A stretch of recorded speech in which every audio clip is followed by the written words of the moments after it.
Hindi ka pa rin sigurado. Kawawa naman si Alma. Oo. Iniwan na yung mga bata. Pati na ba? Ang lalaki na. Si Macho, nagtatrabaho na nga, nasa barko na eh. Si Matthew. Oo, si Selwyn, graduate na. Si Ivan, maganda trabaho. Pwede yung mabuti pala. May katulong na si Louie. Si Marian na lang ang wala pang trabaho. Nag-aaral pa. Nag-aaral pa, tsaka si Selwyn. Selwyn graduate na. Di ba?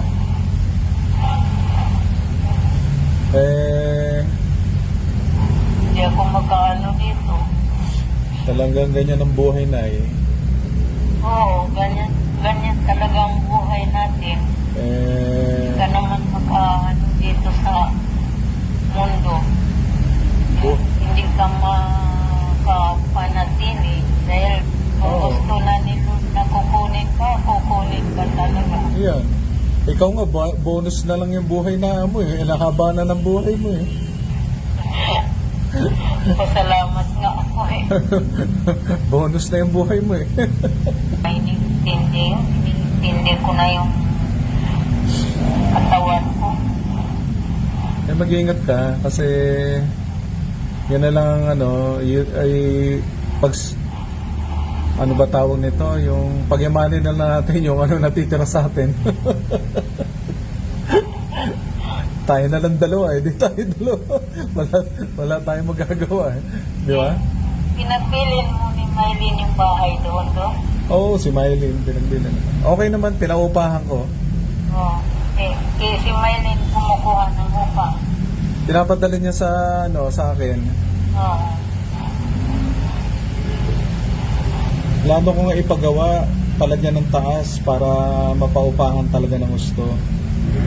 Malaki gastos mo doon.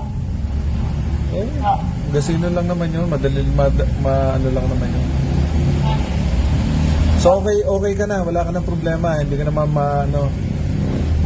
Okay lang. eh wala ka naman magagawa.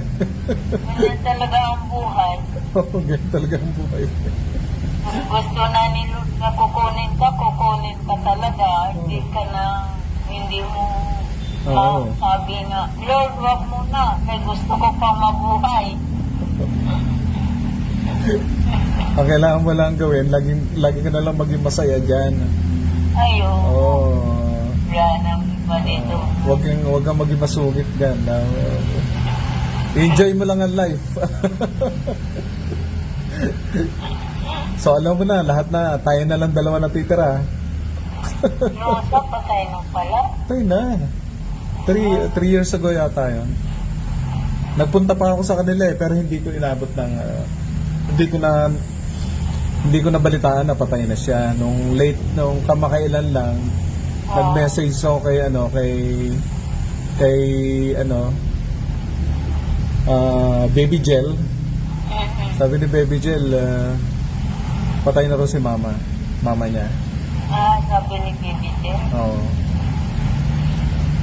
Kaya yung natitira natin buhay, ganyan talaga. maging masaya na lang tayo. Kasi hindi natin alam.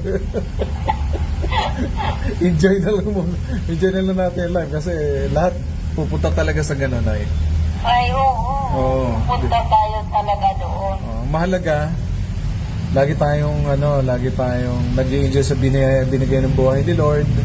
Mahaba na yan, yung buhay mo na yan. Oo. Wala ka sa kalye, wala ka sa kalsada. Walang kasada.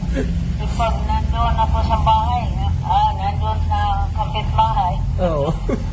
Di ba? Enjoy na lang natin ang buhay kasi yan ang binigay ni Lord sa atin eh. We thank the Lord, pasalamatan natin ang Diyos dyan. Ganyan talaga. Oo. So okay ka na ha?